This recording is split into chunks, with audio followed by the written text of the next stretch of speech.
Spanish class. I'm Laura from Mexico and I'll be your Spanish teacher. Comenzamos!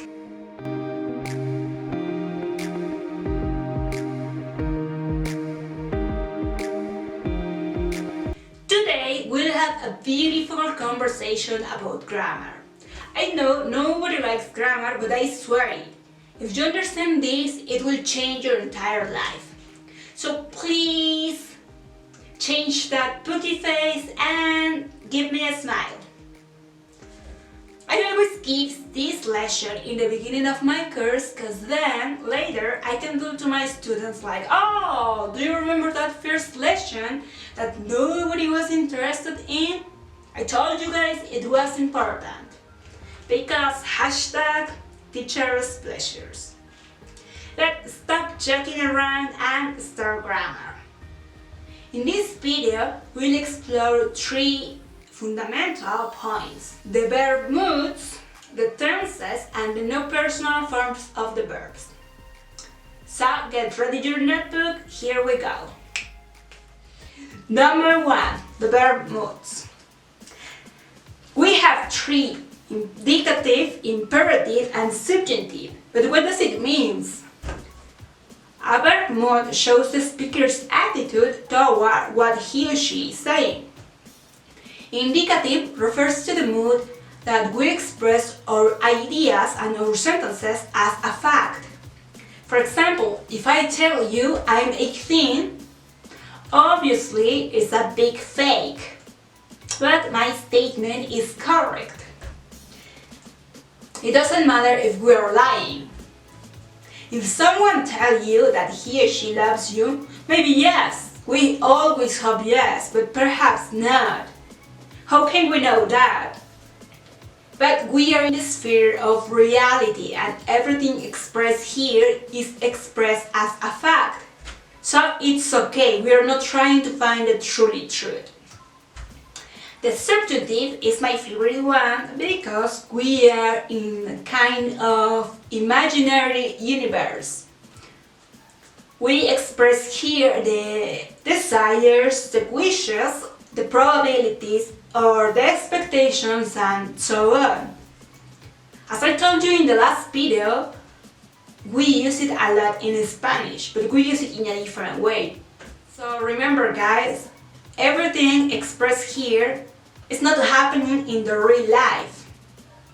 It's in a different universe, but not in real life. But we'll cross the bridge when we'll be there. Okay? And the last one is the imperative. That's the favorite of dictators. In this mood, we make requests or give commands.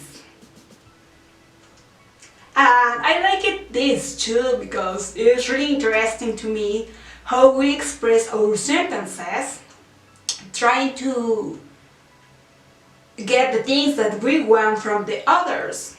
For example, if I tell you, oh, give me a like and share with your friends. Deep down, I want you to give me a like and share with your friends. But don't feel pressured, just give me a like if you really enjoy these videos. If not, I will fire myself. When we tell things like, oh, close the door, call me every night, let's have some drinks. Deep down, we are trying to get the things that we want. And we all do the same things, so we are equally selfish. And I think I like more the imperative one. Number 2, tenses. Present perfect, future, past continuous sounds familiar to you? Of course yes, because those are examples of tenses. According to the experts, we have around 17 tenses in Spanish language. What? Yes, but we don't use them all. We have 10 for indicative, 5 simple and 5 composed, 6 for subjunctive, 3 simple and 3 composed, and just one tense for imperative. As you can see in the picture, when I say, I read that book last month. Yo leí ese libro el mes pasado. Or, I drank a lot of coffee today. He bebido muchísimo café hoy. Or, don't worry, I will make it work. No te preocupes, yo lo haré funcionar. I'm using the different tenses. I believe this is really important because it's always better when we know what kind of elements we are using and why. In this way, we can create mind mappings, and when time arrives, we'll be using them in a more natural way. And finally, number 3, last but not least, the non-finite verbs, or as I called them before, the non-personal forms of the verbs. Because apparently I enjoy creating a new terminology. Infinitive, gerund, and participles. In old days, the people who study the grammar, they used to put them within the tenses, but now they belong to a different group because they are different. You will find them several times, but never ever as independent verbs. That's the important issue. They'll be helping to the main verb or covering a different function in the language, but they won't be alone in a sentence. Infinitive is known as the simple form. When we say to see, to talk, to play, to love, we are using that to is infinitive. En español tenemos las terminaciones ad, er, ir.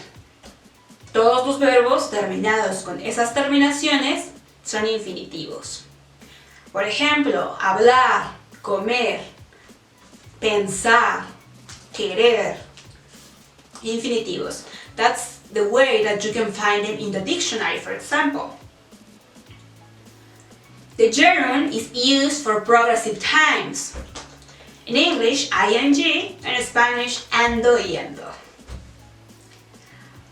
I'm talking to you. We are learning. Meaning is playing.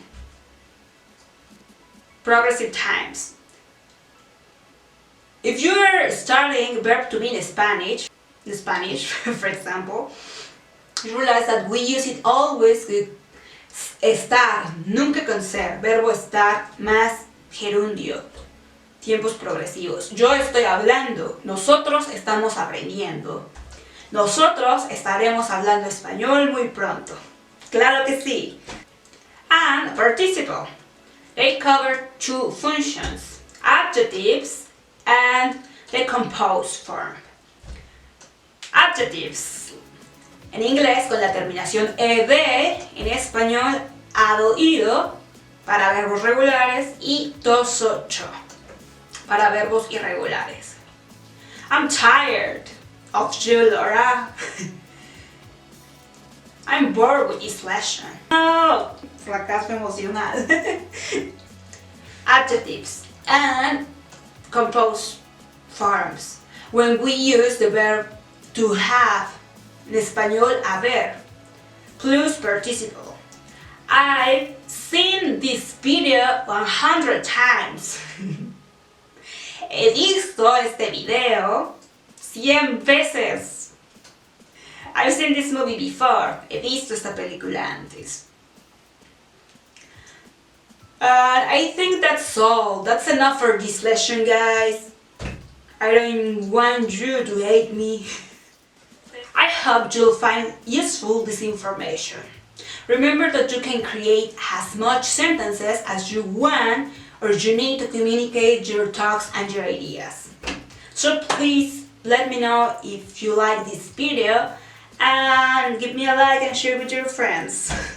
Don't forget to subscribe and visit AllSpanish.com. You can go in peace, guys. Lesson is over.